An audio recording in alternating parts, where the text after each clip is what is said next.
نحمده ونصلي ونسلم على رسوله النبي الكريم وعلى آله وأصحابه أجمعين.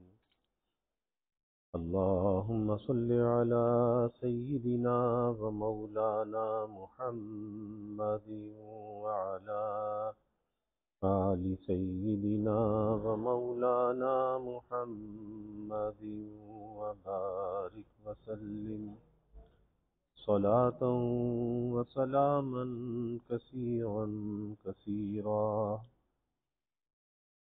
توفیق الہی اپنے مرشد پاک کی برکت سے حکیم الامت مجدد الملت حضرت تھانوی رحمۃ اللہ علیہ کے مواعظ کا سلسلہ چل رہا ہے.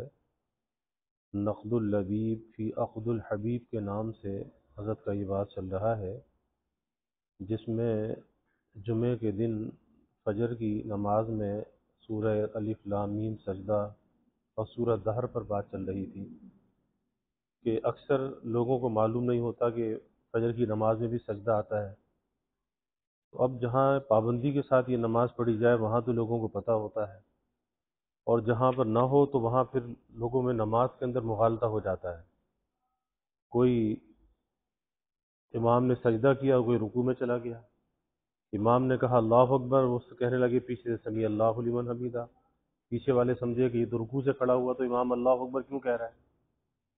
تو اس پر بات چل رہی تھی کہ پھر بعد میں چھ مغیاں ہوتی ہیں کہ جی یہ تو آج امام نے 3 رکعتیں پڑھا دی، ان کے نزدیک وہ 3 رکعتیں ہو گئیں، ایک سجدہ جو زیادہ کیا.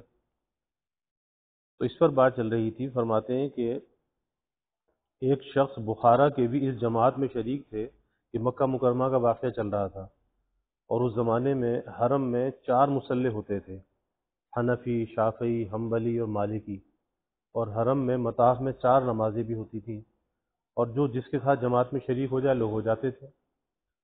تو اس پر آیا فرمایا کہ ایک شخص بخارا کے بھی اس جماعت میں تھے. جب وہ لوٹ کر گھر پہنچے تو کہنے لگے کہ ارے میاں، شافعیوں نے تو قرآن و حدیث کے بالکل خلاف عمل اختیار کیا کہ مغرب کی طرح صبح کی بھی 3 رکعتیں پڑھتے ہیں. تو آپ نے دیکھا کہ کہاں تک نوبت پہنچی. بس امام صاحب نے ایسے ہی واقعات کو دیکھ کر فرمایا کہ جو عمل واجب بھی نہیں اور عوام میں اس کے کرنے سے پڑتی ہے گڑبڑ، تو کیا ضرورت ہے امام اعظم ابو حنیفہ رحمۃ اللہ علیہ نے. اور اس کو کیا کہ اسی کو کیا جائے. جیسے بعض لوگوں کو خام خواہ شوق ہوتا ہے نئی بات کرنے کا. چنانچہ ایک قاری صاحب نے نماز پڑھائی، قرأت کے جوش میں آ کر آپ نے قل ھو اللہ احد پڑھنے میں احد پر وقف نہیں کیا، احد پر نہیں رکے، بلکہ اللہ الصمد سے ملا کر پڑھا. قل ھو اللہ احد للہ الصمد، تو اس کو ملا کر پڑھا. تو چونکہ احد پر تنوین ہے، اس لیے عربیت کے قاعدے سے اس صورت میں اللہ الصمد کا حمزہ حذف ہو جائے گا، اور احد کی تنوین کا نون مکسور ہو کر لام سے مل جائے گا، اور اس طرح پڑھا جائے گا احد اللہ الصمد، احد اللہ الصمد. تو گویا انہوں نے صحیح پڑھا تھا، مگر عوام تو نہیں سمجھتے. یہاں تک کہ بحث بڑھی کہ حضرت اس پر فوجداری ہو گئی کہ یہ اس قاری نے نیا قرآن شریف کہاں سے نکالا. اب بعض جاہلوں نے کیا کیا، آنچ مردم می کنم بوزینہ ہم، کہ جو انسان کرتا ہے وہی بندر بھی کرتا ہے. ان قاری صاحب کی نقل اتاری، یعنی جیسے قاری صاحب نے کہا احد اللہ الصمد، تو ان قاری صاحب کی نقل اتاری. جاہل کی نقل ہی کیا، انہوں نے یہ کیا کہ احد پر وقف بھی کیا اور نون مکسور بھی پڑھا، للہ الصمد. احد پر رک گئے اور نون کے ساتھ پڑھا للہ الصمد، جو بالکل غلط ہے. خدا بچائے، جہل بھی کیا بری چیز ہے. اب فرمائیے اس موقع پر کیا کیا جائے گا؟ یہی کیا جائے گا کہ جہاں جہل ہو ان قاری صاحب کو حکم دیا جائے گا کہ شرعی قاعدے سے کہ ایسا نہ کرے، کیونکہ اس واسطے سے کہ عوام اس سے گڑبڑ میں پڑتے ہیں. غرض ایسی بات کرنا جس میں عوام میں گڑبڑ پڑ جائے درست نہیں. تو قاعدہ یہ ٹھہرا کہ جس مباح سے اور جس مستحب سے عوام کسی دین کی خرابی میں پڑ جائیں، وہ فعل خواص کے لیے بھی جائز نہیں رہتا۔ یعنی بات چل رہی تھی نیت پر کہ بعض مباح کاموں کے اندر جو بڑے لوگ ہیں، علماء ہیں، اللہ والے ہیں، اب ان کی نیت تو صحیح ہوتی ہے، لیکن عوام اس کو دیکھ کر غلط مطلب نکال لیتے ہیں، تو ظاہر ہے کہ ان کی وجہ سے عوام خرابی میں مبتلا ہو جاتے ہیں۔ تو وہ بات حضرت فرما رہے ہیں کہ جس مباح سے اور جس مستحب سے عوام کسی دین کی خرابی میں پڑ جائیں، وہ فعل خواص کے لیے بھی جائز نہیں رہتا، حالانکہ وہ خود اس خرابی سے بچے ہوئے ہیں۔ ایسے موقع پر خواص کو لازم ہے کہ وہ خود بھی ایسے فعل مباح کو بلکہ ایسے فعل مستحب کو چھوڑ دیں جس سے عوام کی خرابی کا اندیشہ ہو، اور حقیقت میں یہ قاعدہ وہ پہلا ہی قاعدہ ہے، مصلحت اور مفسدہ، اچھائی اور برائی، نیکی اور بدی، مصلحت اور مفسدہ جب جمع ہوتے ہیں تو مفسدے کو ترجیح دی جاتی ہے کہ فساد بڑھ جائے گا، کیونکہ دوسرے شخص کا خرابی میں پڑ جانا یہ بھی تو مفسدہ ہے، اگر لازم نہیں تو متعدی صحیح، ایک سے دوسرے کو لگے گا، دوسرے سے تیسرے کو لگے گا۔ اسی بات سے میں نے پہلے کلیہ سے بچنے کے مقام پر یہ کہا کہ ایک درجے میں جب یہ قاعدہ سمجھ میں آ گیا تو اب سمجھیے کہ آپ کو وسعت ہے 5,000 خرچ کرنے کی، اور آپ کو خدا نے علم بھی دیا ہے جس کی وجہ سے آپ کو نفس پر قدرت ہے، اور آپ نے اپنے نفس کو ریا سے، فخر سے، کبر سے، سب سے بچا لیا ہے، اور پیسہ بھی دیا ہے، آپ خرچ بھی کر سکتے ہو۔ تقریب میں کوئی بے انتظامی بھی نہیں ہوئی، کوئی نماز بھی قضا نہیں ہوئی، بلکہ کوئی جماعت بھی فوت نہیں ہوئی، یعنی ایسی تقریب منعقد کی جس میں کوئی خرابی نہیں ہوئی۔ حالانکہ ایسے موقع پر نمازیں تک قضا ہو جاتی ہیں، جماعت کا تو ذکر کیا۔ اور مسئلہ یہ ہے کہ اگر کوئی حج کو بھی جائے اور وہ حج ہو نفل، اور اس میں ایک بھی فرض نماز کے فوت ہو جانے کا اندیشہ ہو، تو حج کے جانے کی بھی اجازت نہیں۔ پھر اب دیکھ لیجئے کہ ان تقریبات کی کیا حالت ہے۔ حالت یہ ہے، نہ عشاء کی نماز ہے، نہ صبح کی نماز ہے، جماعت تو کوئی چیز ہی نہیں۔ مگر فرض کر لیجئے کہ آپ کے یہاں ایسا بھی نہیں ہوا، بڑے اہتمام سے آپ نے تقریب کی، ایسا بھی نہیں ہوا، وہ یہ فرض کر لینا ہے بہت بعید اور ہے شاذ و نادر، ایسا ہوتا بہت کم ہے۔ ایسا کہ نمازوں کے فوت ہونے کی نوبت نہ آتی ہو، خیر، اگر یہ نہیں تو گپڑ سپڑ تو ضرور ہے کہ نمازیں ٹھیک وقت پر ادا نہیں ہوتی۔ تاہم اگر کوئی کہے کہ ہم اس کا بھی خاص انتظام رکھیں گے کہ نہ نماز فوت ہونے دیں گے، نہ جماعت، نہ تاخیر ہونے دیں گے، تو بہت اچھا، ہم تکذیب نہیں کرتے آپ کی۔ ہم نے مانا کہ آپ نے اپنے آپ کو ہر طرح کی برائی سے بچا لیا، مگر حضور یہ بھی تو دیکھیے کہ نتیجہ کیا ہوا آپ کے فعل کا نتیجہ کیا ہوا۔ آپ کو دیکھ کر آپ کے وہ بھائی اور برادری کے لوگ جو آپ سے وسعت میں اور علم میں کم ہیں، مگر برابری کے دعوے میں بڑے ہوئے ہیں، دعوے بڑے بڑے کرتے لیکن ان کے پاس پیسہ نہیں ہے، لیکن کہتے ہم کسی سے کم تھوڑا ہی ہیں، تو برابری کے دعوے میں بڑے ہوئے ہیں، وہ بھی تقریب کو اس طرح کریں گے کہ ہم کیوں گھٹے ہوئے رہیں۔ آپ نے تو گھر میں سے 2,000 روپے نکال کر خرچ کر ڈالے، ان کے گھر میں روپیہ کہاں؟ اب اس زمانے میں 2,000 آج کے 2 لاکھ کے برابر تھے۔ اب انہوں نے جائیداد گروی کر کے صرف کیا، خرچہ کیا۔ ایک یہی راستہ ہوتا تھا، اور ہندو بھی کہتا تھا اس زمانے میں، ارے میاں جی کس بات کی فکر کرتے ہو، شادی تو ایک ہی دفعہ ہوتی ہے، کتنا پیسہ چاہیے، کیوں پریشان ہو، پیسہ لے جاؤ۔ جب پیسہ لینے گئے کہتا بس ذرا اپنے مکان کے کاغذات رکھوا جاؤ، اور پراپرٹی گروی ہو گئی، مارگیج ہو گئی، گروی رکھی ہے، اچھا اس پہ اتنا نفع بھی دینا پڑے گا، پیسہ تو لے کے جا رہے ہو، اب وہ اس کی مجبوری سے فائدہ اٹھا رہا ہے، اب وہ نفع بھی، سود بھی چڑھنا شروع ہو گیا، اور ہوتے ہوتے جب وہ سود بھی ادا نہ ہوا اور اپنی جگہ بھی نہ بچا سکا، چھڑا سکا، تو وہ جگہ چلی گئی، کس وجہ سے؟ شادی کی تقریب کی وجہ سے۔ تو اب ایک آدمی تو ہے، اس کے گھر میں پیسہ ہے، اس نے نکال کر خرچ کر دیے، اس پر تو کوئی اثر نہیں پڑا، مگر ان کے گھر میں روپیہ کہاں، انہوں نے جائیداد گروی رکھ کر صرف کیا، خرچ کیا۔ اب جائیداد گروی رکھی ہوئی اس کی آمدنی گروی رکھنے والا کھا رہا ہے، اور وہ سود ہے کہ مکان کرائے پر تھا، اب جو کرایہ آ رہا ہے وہ لے رہا ہے، اسے کہا جب آپ چھڑواؤ گے ٹھیک ہے، جب تک تو میں کہوں گا اس کا، تو وہ سود ہے، اور سود لینے والا اور تم سود دینے والے ہو، اور حدیث میں دونوں پر لعنت آئی ہے، لعن رسول اللہ صلی اللہ علیہ وسلم آکل الربا و موکلہ، کہ جناب رسول مقبول صلی اللہ علیہ وسلم نے سود کے کھانے والے اور کھلانے والے دونوں پر لعنت فرمائی، لا حول ولا قوت الا باللہ۔ اب بلا ضرورت لعنت خریدی، بلا ضرورت یہ لعنت خریدی، یہ کاہے کی بدولت ہوا؟ آپ کے فعل کی بدولت ہوا، نہ آپ ایسا کرتے نہ وہ اس بلا میں پڑھتے، وہ دیکھا دیکھی ایسا کیا نا، دیکھا دیکھی کیا کہ فلانے نے کیا ہے تو میں کیوں پیچھے رہوں، تو میں اس سے زیادہ بڑھ کے کروں۔ آپ کے فعل کی بدولت نہ آپ ایسا کرتے نہ وہ اس بلا میں پڑھتے۔ ایک صاحب کہنے لگے کہ رؤوسا کو کیوں منع کیا جاتا ہے، ان کے پاس روپیہ وافر ہے، ان پر کیا بار ہوتا ہے ان تقریبات میں خرچ کرنے سے؟ ہاں انہیں منع کرنا چاہیے جو غریب ہیں۔ میں نے کہا سبحان اللہ، معلوم ہوتا ہے کہ آپ کے دل میں ذرا بھی ہمدردی نہیں۔ میں پوچھتا ہوں اگر خدا نہ خواستہ آپ کا بیٹا بیمار ہو اور حلوہ کھانا اس کو مضر ہو تو اس وقت آپ کیا کریں گے؟ کیا یہ کریں گے کہ آپ تو حلوہ بنا بنا کر کھایا کریں اور وہ دیکھا کرے؟ میں تو نہیں سمجھتا کہ کوئی باپ ایسا ہوگا کہ اس کے سامنے حلوہ پکائے گا اور اس حالت میں کھائے گا۔ حضرت اس وقت یہ حالت ہوگی کہ حلوہ کھانا چاہیں گے بھی تو حلق سے نہ اترے گا کہ ہمارا بیٹا تو کھا نہیں رہا، ہم کیسے کھائیں، تو حلق سے نیچے نہ اترے گا۔ اگر ایسا ہی کوئی قصائی ہوگا تو خیر، بازار میں جا کر حلوہ کھائے گا، لیکن گھر میں تو حلوے کا نام بھی نہ آنے دے گا۔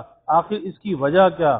وجہ ظاہر ہے یہی کہ اگر گھر میں حلوہ پکے گا یا گھر میں آئے گا تو یہ نہیں ہو سکے گا کہ صرف وہی لوگ کھائیں جن کو حلوہ نقصان نہیں کرتا، بلکہ اوروں کو کھاتا دیکھ کر اس کو بھی ہرس ہوگی، کہے گا یہ بھی کھائے گا اور بد پرہیزی کرے گا، چونکہ اس سے محبت ہے اور اس کا نقصان ہرگز گوارا نہیں، اس کی خاطر سارے گھر پر حلوہ حرام ہو جائے گا کہ بھئی اس کی وجہ سے کوئی نہیں کھائے گا، یہ چیز گھر میں نہیں پکے گی۔ لیجئے اسی بنا، اسی قاعدہ شرعی پر تو ہوتی ہے، اس کی جو بنا ہے، بنیاد ہے، اسی قاعدہ شرعی پر تو ہوتی ہے کہ جو فعل مباح ہے وہ ہمارے لیے بھی ناجائز ہو جاتا ہے جبکہ دوسروں پر اس کا اثر برا پڑتا ہو۔ بس اگر آپ کو محبت ہوتی اور ہمدردی ہوتی مسلمانوں سے تو ایسا کبھی نہ کرتے، بلکہ یہ سوچتے کہ میں تو کروں گا اس وجہ سے کہ مجھ کو وسعت ہے، اور دوسرا بھائی کرے گا برابری کے دعوے کی وجہ سے، اور وہ ہو جائے گا تباہ، لہٰذا میں ہی ہاتھ روک لوں، میں ہی کوئی محدود سا کام کر لوں، چھپا کر لوں۔ اگر محبت اور ہمدردی ہوتی تو اپنے بھائیوں کو ضرور تباہی سے بچایا ہوتا۔ ایک شخص بولے کہ جب سب باتیں منع ہیں تو پھر دل کا حوصلہ کیسے نکالیں؟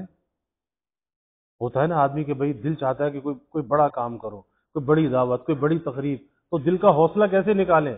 یعنی اپنے جذبات کا اظہار کیسے کریں اور خوشی کس طرح منائیں؟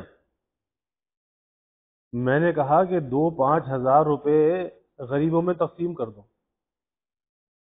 1000 آدمیوں کو پہنچ جائیں، ایک ایک کو 5-5 روپے، وہ تمہیں دعائیں دیں گے، اور نام بھی ہو تو اور دل بھی خوش ہو۔ مگر حضرت ان باتوں میں وہ مزہ کہاں، بس سن کر مرجھا گئے، سن کر مرجھا گئے، کیونکہ اس میں حظ نفس تو نہ ہوا، اس میں تو شہرت ہوگی نا، بڑا ایک میلہ ٹھیلا ہوگا، رونق ہوگی، ریل پیل ہوگی، آمد جامد لوگوں کی ہوگی۔ اب یہ خاموشی سے جو ہے 1000 آدمیوں میں پیسے تقسیم کر دیے، کسی کو پتہ ہی نہ چلا، تو نفس کو تو مزہ نہیں آیا، تو اس میں حظ نفس تو نہ ہوا۔ چہل پہل، دھوم دھام اور صوفیوں کا سا مزہ، کوئی گرے کوئی پڑے، کوئی غل مچا رہا ہے، ایک ہنگامہ برپا ہے، بھلا وہاں یہ رونق کہاں؟ اللہ بھلا کرے، تاشے ڈھول کا یہ رونق تو انہی سے ہوتی ہے، اور نفس خوش رونق ہی سے ہوتا ہے۔ اب فرمائیے، اب آگے کیا گنجائش ہے کچھ کہنے کی؟ اب تو ختم ہو گئی حجت، اب تو ثابت ہو گیا کہ کسی کے لیے بھی اجازت نہیں، بس اب تو فقط ایک چیز رہ گئی، تقریب نکاح کے اندر یعنی ایجاب و قبول۔ بلکہ اگر کسی کی ہمت ہو تو اس میں بھی اختصار ممکن ہے، وہ اس طرح کہ دولہا بھی مجلس میں نہ ہو، وہ کسی کو اپنا وکیل کر دے نکاح کے لیے، کیونکہ یہ فرض نہیں کہ دولہا خود موجود ہو، کوئی دوسرا وکیل بن کے اس کی طرف سے قبول کر سکتا ہے۔ تو یہ ضروری نہیں کہ وہ موجود ہو تو نکاح ہو۔ مثلا کوئی نوکر ہے، کہیں پہ جاب کرتا ہے اور شادی کسی اور علاقے میں ہوئی ہے، اور اس کو رخصتی نہیں ملتی، یا ملنے میں وقت ہے یا مل بھی سکتی ہے مگر کیوں لے؟ فرض کیجئے کہ کسی کا جی ہی نہیں چاہتا، تو بس کسی کو اپنا وکیل کر دے، وہ اس کی طرف سے قبول کر لے۔ پھر ہنس کر فرمایا مگر یہ سمجھا دیا جائے کہ کہیں وہ اپنے واسطے قبول نہ کر لے۔ تھا تو وکیل بنا ہوا لیکن کر لیا اپنے واسطے، کہ جی میں نے تو اپنے واسطے قبول کر لیا۔ یوں کہہ دیا جائے کہ بھائی میری طرف سے قبول کر لینا، چونکہ وکیل بجائے موکل کے ہوتا ہے، موکل کی جگہ اس کا وکیل ہوتا ہے نا، عدالت میں بھی وکیل کھڑا کرتے ہیں، تو موکل اپنی طرف سے وکیل کھڑا کرتا ہے، اس لیے نکاح صحیح ہو جائے گا۔ دیکھا آپ نے کس قدر سہولت ہے، وہ نوکری پر موجود اور یہاں نکاح ہو گیا۔ چنانچہ مواہب لدنیہ میں حضرت علی کرم اللہ وجہ کے نکاح کی یہی صورت مروی ہے کہ جس وقت حضرت فاطمہ الزہرا رضی اللہ عنہا سے ان کا نکاح ہوا، وہ خود موجود نہ تھے، حضرت علی موجود نہ تھے، بس حضور صلی اللہ علیہ وسلم نے فرمایا کہ میں نے فاطمہ کا نکاح علی سے کر دیا اتنے مقدار مہر پہ۔ ان رضی علی بذالک، اگر علی منظور کر لیں اس کو۔ حضرت علی کو جب خبر پہنچی، وہ بازار میں کہیں کام کر رہے تھے، تب انہوں نے کہا میں نے منظور کیا۔ یوں ہوا تھا نکاح حضرت علی کرم اللہ وجہ کا۔ تو دیکھ لی آپ نے کہ یوں بھی نکاح ہو سکتا ہے۔ ارے برات تو برات، دولہا کے ہونے کی بھی ضرورت نہیں۔ یہاں تو کہتے ہیں جی بڑی لمبی چوڑی بارات لے کر جائیں، تو یہاں تو دولہا بھی نہیں ہے، اور کون ہے؟ عورتوں کی سردار ہیں جنت میں، سیدہ فاطمہ الزہرا رضی اللہ عنہا، نور نظر لخت جگر رسول اللہ صلی اللہ علیہ وسلم کی۔ غور کرنے کی بات ہے اے عقلاء کہ جتنی حاجات ہیں انسان کی، کچھ نہ کچھ خرچ کی ضرورت سب میں ہے، ادنا سے ادنا دو آنے۔ مثلا آدمی کسی کام کو کہیں جائے تو کھانا تو ضروری کھائے گا، اس میں کم از کم 2 آنے تو خرچ ہوں گے ہی اس زمانے کے اعتبار سے۔ اسے بھی جانی دیجئے، پانی سب سے سستی چیز ہے، حتیٰ کہ بکتا بھی نہیں، مگر اس میں بھی خرچ ہوتا ہے۔ خود پانی کی کوئی قیمت نہ صحیح، مگر لانے والے کو تو اجرت دینا ہی پڑتی ہے۔ تو فرمایا کہ کچھ تو لگتا ہی ہے، بہت ہی کم ہوا تو 1 پیسہ تو ضرور ہی پانی کا خرچ پڑ جاتا ہوگا، تو کچھ نہ کچھ قیمت پانی جیسی سستی چیز کی بھی ہوئی۔ غرض ہر چیز میں کچھ نہ کچھ خرچ کی ضرورت ہے بجز نکاح کے، اس میں کوئی خرچ کی ضرورت نہیں ہے کہ صرف ایجاب و قبول ہے اور وہ مفت میں ہے، کہ یہ اپنی حقیقت میں 1 پیسے پر بھی موقوف نہیں، کیونکہ اس کی حقیقت ایجاب ہے اور قبول، اور یہ محض 2 بول ہیں زبان کے، ان میں کسی خرچ کی کیا ضرورت؟ رہے چھوارے سو وہ مستحب ہیں، نہ ہو نہ صحیح، کچھ بھی حرج نہیں۔ اور مہر ادھار ہے، اس میں اس کا کوئی تقاضا نہیں، اور ادھار بھی جب ہے جب دو، اور جو دینا لینا ہی نہیں، جیسا کہ آج عام طور پر سمجھا جاتا ہے، تب تو ان کے زوم میں ادھار بھی نہیں۔ چنانچہ بعض وقت صاف کہتے ہیں کہ مہر تو محض ایک دباؤ کے لیے ہے، دینا لینا تھوڑا ہی ہے، کون لیتا ہے اور کون دیتا ہے؟ حالانکہ یہ غلط ہے، مہر دین ہے جیسے اور دین ہوتے ہیں، یعنی قرض ہے۔ خیر کم سے کم مہر ادھار تو ہے ہی، اس وقت اس کا مطالبہ نہیں، تو نفس نکاح میں تو یہ خرچ بھی شامل نہ ہوا۔ اب فرمائیے کہ سب سے زیادہ سستی چیز اگر کوئی تھی تو نکاح تھا، مگر اللہ بھلا کرے ہمارے بھائیوں کا کہ سب نے آپس میں کمیٹی کر کے اس کو ایسا مہنگا کر دیا کہ غریب آدمی کی تو مصیبت ہے کہ غریب کی بیٹی بیٹھی رہ جاتی ہے اس لیے کہ اس کے پاس جہیز دینے کے لیے نہیں ہے۔ اور اس میں مزاحمت ہے عقل کی بھی، یعنی عقل بھی کہتی ہے ارے کچھ تو کرو کچھ تو کرو، اور مزاحمت ہے شریعت کی بھی۔ بھلا یہ کون سی عقل کہہ سکتی ہے کہ جس چیز میں مطلق روپے کی ضرورت نہ ہو اس میں فضول اس قدر روپیہ خرچ صرف کر ڈالو۔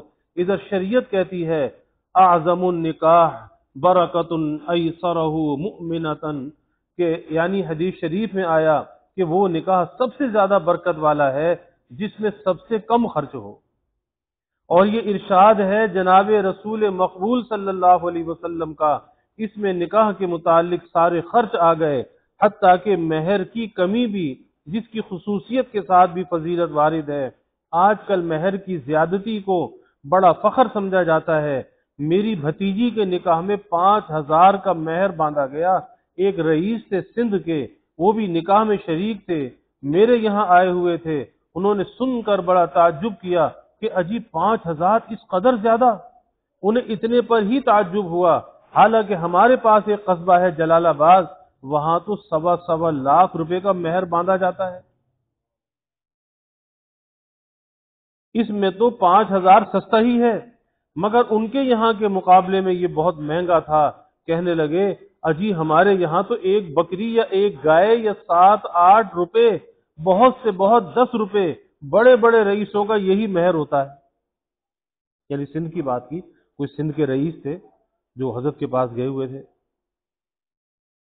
لیجئے ان کے یہاں مہر بس اتنا ہی ہے۔ واقعی صاحب مہر تو بس کم ہی اچھا، اور خاص کر جب دینا لینا ہی نہیں تو پھر زیادہ مقدار سے فائدہ ہی کیا۔ اگر شان ہے تو دینے میں ہے، محض نام لینے میں کیا شان ہے؟ اور اگر نام ہی لینے میں شان ہے تو پھر لاکھ ہی کے اوپر کیوں رکھو، حفظ اقلیم کا نام لکھ دیا کرو کہ جی ہم ساتوں بر اعظم نکاح میں مہر میں رکھتے ہیں۔ بلکہ دنیا و مافیہا، بلکہ اخرا اور مافیہا، بلکہ عرش اور کرسی اور جنت سبھی کا نام کیوں نہ لے دیا کرو مہر میں؟ جب دینا لینا ہی نہیں تو پھر کیوں کسر رکھے؟ چنانچہ ایک جگہ مہر عجیب طرح کا سننے میں آیا، 10 مٹکے مچھروں کے اور 10 مٹکے پسو ہو گئے۔ پسو بھی وہ کیڑا سا ہوتا ہے ان کا، لا حول ولا قوت۔ یہ کیا خرافات ہے؟ مطلب یہ کہ ساری عمر کے لیے مرد پر بار رہے اور دے ہی نہ سکے کہ 10 مٹکے مچھروں کے کہاں سے جمع کرے گا، اور 10 مٹکے پسوؤں کے وہ کیڑے کہاں سے جمع کرے گا۔ اور ایک مقام پر سوا سیر کودوں کا مہر ہوتا ہے۔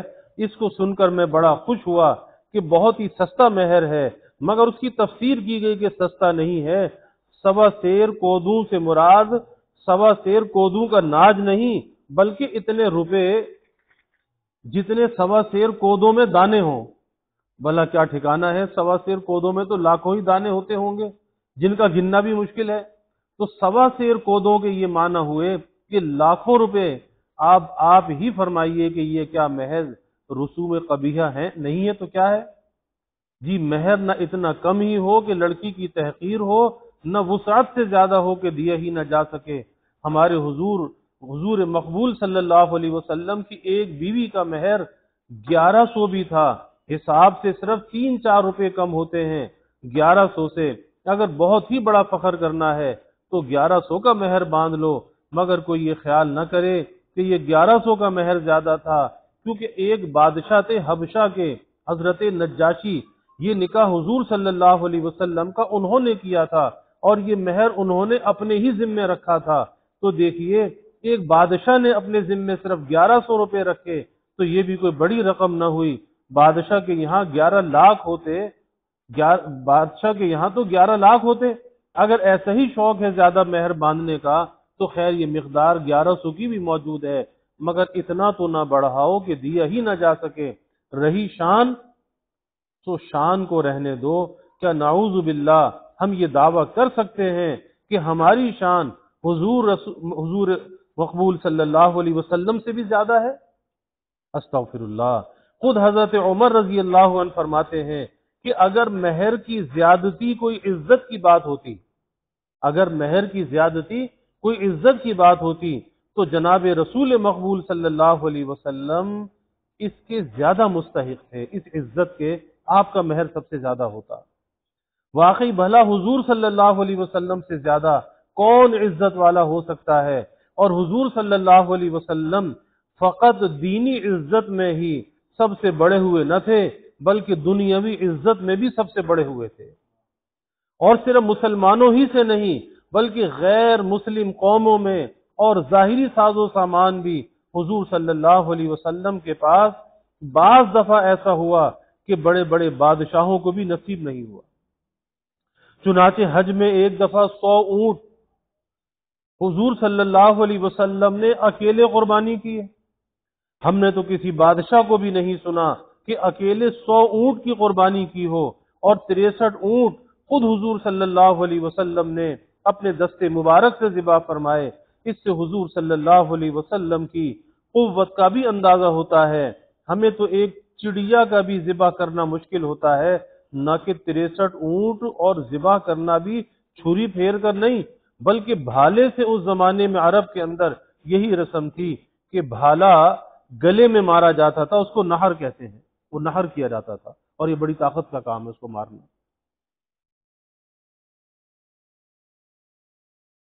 اونٹ اس طرح ذبح کیا جاتا تھا، خیال کیجئے کہ بھالا کس قوت سے لگتا ہوگا۔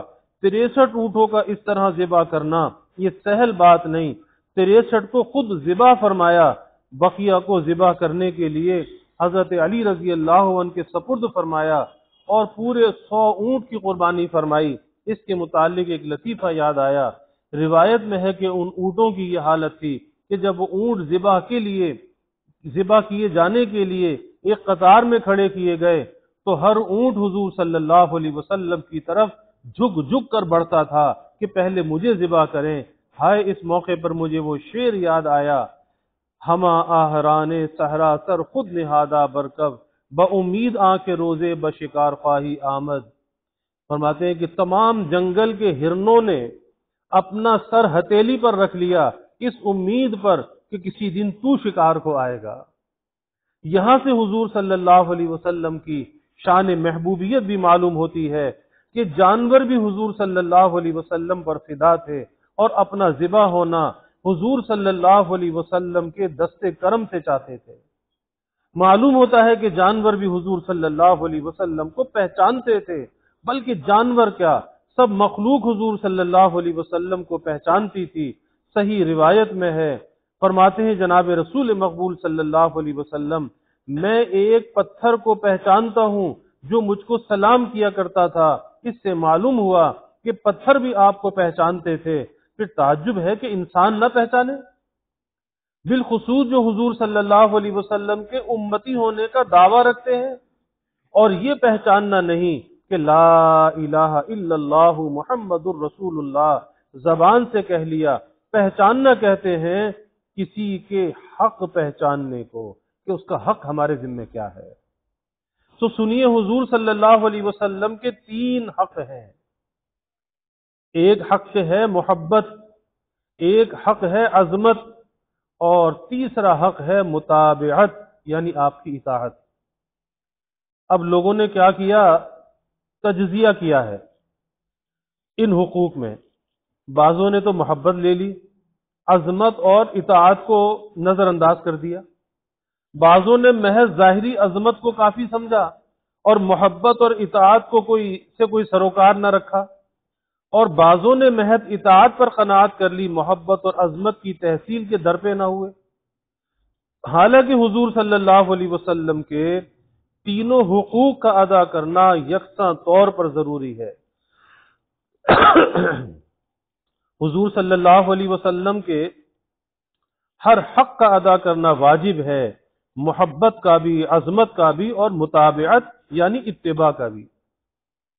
چنانچہ ارشاد ہے: قُلْ إِن كُنتُمْ تُحِبُّونَ اللَّهَ فَاتَّبِعُونِي، یعنی اگر تم محبت رکھتے ہو اللہ سے تو میرا اتباع کرو۔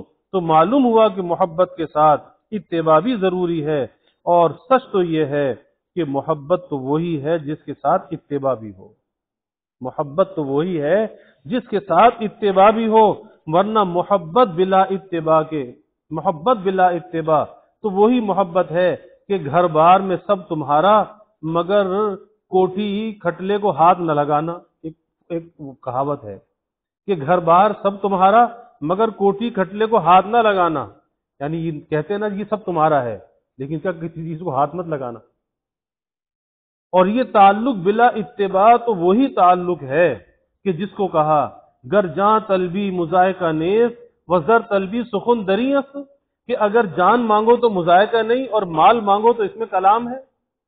نہ نماز نہ روزہ نہ حج نہ زکوٰۃ کچھ بھی نہیں اور دم بھرتے ہیں حضور صلی اللہ علیہ وسلم کی محبت کا. اے صاحب خوب سمجھ لیجئے کہ محبت وہی معتبر ہے جس کا اثر دونوں طرف پورا پورا ہو. ہم کو ایسی محبت کا ایک طرف سے بھی پوری نہیں، بس ہم کو ایسی محبت ہے حضور صلی اللہ علیہ وسلم سے جیسے کسی طالب علم کی حکایت ہے کہ کسی شہزادی کو کہیں اتفاق سے آپ نے دیکھ لیا، شہزادی کو دیکھ لیا، بس عاشق ہو گئے اور یہاں تک حوصلہ بڑھا کہ اس کے ساتھ نکاح کرنے کی فکریں کرنے لگے. ایک روز اسی سوچ میں بیٹھے تھے کہ ایک دوست ملنے آیا، پوچھا کہ بھائی کس حال میں ہو؟ کہا کہ شہزادی سے نکاح کرنے کی فکر میں ہوں. کہا سبحان اللہ، آپ کی تو یہ حیثیت اور شہزادی سے نکاح کرنے کی فکریں.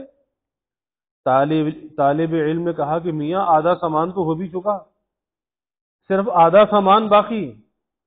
دوست نے بڑا تعجب ہوا، دوست کو تعجب ہوا تو پوچھا کہ بھائی آخر کیوں کر؟ کہا کہ نکاح کے لیے دلہا اور دلہن دونوں کی رضامندی شرط ہے. سو میں تو بالکل راضی ہوں، بس اس کے راضی ہونے کی دیر ہے. تو آدھا سامان تو ہو گیا اور آدھا باقی ہے. تو اگر اسے آدھا سامان کہہ سکتے ہیں تو واقعی اس محبت کو یک طرفہ میں، اس محبت یک طرفہ میں آپ کے پاس بھی آدھا سامان موجود ہے، آپ بھی خوش رہیے. غرض یہ نہیں کہ حضور صلی اللہ علیہ وسلم کی محبت وہ ہے جس میں دوسری طرف سے بھی محبت ہو. یہ نہیں خالی ادھر سے دعویٰ اور سامنے سے محبت نہ ہو، دوسری طرف سے بھی محبت ہو، اور وہ موقوف ہے اتباع پر، اطاعت پر، متابعت پر. جب یہ نہیں تو وہ محبت ہی نہیں. ایک ہندی شاعر جو ہیں تو رند آدمی، مگر فارسی کلام ان کا صوفیانہ ہے. لیکن کلام صوفیانہ ہونے کے یہ معنی نہیں کہ وہ صوفی تھے، بلکہ بات یہ ہے کہ شاعر ہوتے ہیں دو قسم کے. ایک تو بعض روکھے ہوتے ہیں، ان کا کلام پھیکا ہوتا ہے، اور بعض ہوتے ہیں صاحب درد، ایسوں کے کلام میں تصوف کی چاشنی ہوتی ہے، حالانکہ دراصل تصوف سے ان کو کوئی تعلق نہیں ہوتا. اسی قسم کے وہ شاعر تھے، چونکہ وہ صاحب درد تھے اس لیے ان کے کلام میں تصوف کا رنگ ہوتا تھا. ایک شخص نے ان کا کلام دیکھا تو سراسر تصوف اور معرفت میں ڈوبا ہوا پایا. بس ان کی بزرگی کے معتقد ہو گئے، سمجھے کہ یہ شخص کوئی زبردست صوفی اور اولیاء اللہ میں سے معلوم ہوتا ہے. یہاں تک اعتقاد بڑھا کہ ان کی زیارت کے لیے سفر کر کے ایران سے آ گئے. جب ان کے پاس پہنچے تو کیا دیکھتے ہیں کہ آپ بیٹھے حجام سے داڑھی کی صفائی کرا رہے ہیں. وہ تو بڑا صوفی سمجھ کر آیا تھا، بڑا اولیاء اللہ میں سمجھ کر آیا تھا. اب یہ حیرت میں آخر نہ رہا گیا تو کہا آغا ریش می تراشی، آغا داڑھی منڈواتے ہو، داڑھی تراشواتے ہو؟ تو آپ بولے بلے ریش می تراشم دلے بھلے دل کسے نمی خراشم. ہاں میں داڑھی ترشواتا ہوں، کسی کا دل تو نہیں دکھاتا. کسی سے صوفیوں کا مقولہ سن لیا ہوگا کہ سارے گناہ کرو مگر کسی کا دل مت دکھاؤ. مگر انہوں نے بھی اس کا خوب جواب دیا. وہ جو ایران سے آیا تھا اس نے خوب جواب دیا. اس نے کہا آرے دلے رسول اللہ صلی اللہ علیہ وسلم می تراشی، کہ تم یہ کیا بات کرتے ہو کہ میں کسی کا دل نہیں تراش رہا؟ ارے تم رسول اللہ صلی اللہ علیہ وسلم کے دل کو رنجیدہ کرتے ہو، یہ داڑھی جو کتروا رہے ہو تو حضور صلی اللہ علیہ وسلم کے دل کو رنجیدہ کرتے ہو. تم اپنی اس حرکت سے رسول اللہ صلی اللہ علیہ وسلم کی امت کے سارے اعمال پیش کیے جاتے ہیں. جب تمہارے اعمال پیش ہوتے ہوں گے تو تمہاری اس حرکت سے حضور صلی اللہ علیہ وسلم کا قلب اطہر کس قدر دکھتا ہوگا. بس یہ سنتے ہی اس کی آنکھیں کھل گئیں. صاحب در تو تھے ہی، ایک وجد کی کیفیت طاری ہو گئی اور جوش میں یہ کہا جزاک اللہ کے چشمم باز کر دی، مرابا جانے جا ہم راز کر دی کہ خدا تمہیں خوش رکھے کہ اتنے دن تک میں دھوکے میں ہی رہا، آج غلطی معلوم ہوئی، توبہ ہے جو اب سے کبھی ایسا کروں۔ وہ اس گمان میں تھا کہ ان چیزوں کو حضور صلی اللہ علیہ وسلم کی محبت سے کیا علاقہ، اس محقق کی تنبیہ سے معلوم ہوا کہ بہت بڑا علاقہ ہے۔ اللہ تعالیٰ فہم دین عطا فرمائے۔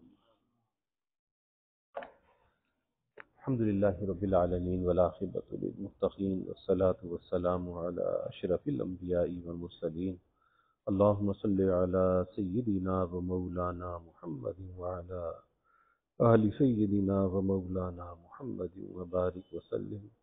ربنا آتنا فی الدنیا حسنہ وفی الآخرۃ حسنہ وقنا عذاب النار۔ ربنا اتمم لنا نورنا واغفر لنا انك على كل شيء قدير۔ اللهم ارزقنا حبك وحب حبيبك صلى الله عليه وسلم۔ اللهم ارزقنا شهادة في سبيلك واجعل موتنا ببلد رسولك۔ اللهم أرنا الحق حقا وارزقنا اتباعه وأرنا الباطل باطلا وارزقنا اجتنابه۔ اللهم إنا نسألك العفو والعافية والمعافاة الدائمة في الدين والدنيا والآخرة والفوز بالجنة والنجاة من النار۔ اللهم إنا نسألك من خير ما سألك منه نبيك سيدنا محمد صلى الله عليه وسلم، ونعوذ بك من شر ما استعاذك منه نبيك سيدنا محمد صلى الله عليه وسلم، وأنت المستعان وعليك البلاغ ولا حول ولا قوة إلا بالله۔ وجزى الله عنا محمدا صلى الله عليه وسلم ما هو أهله، وصلى الله تعالى وسلم على النبي الكريم، آمين۔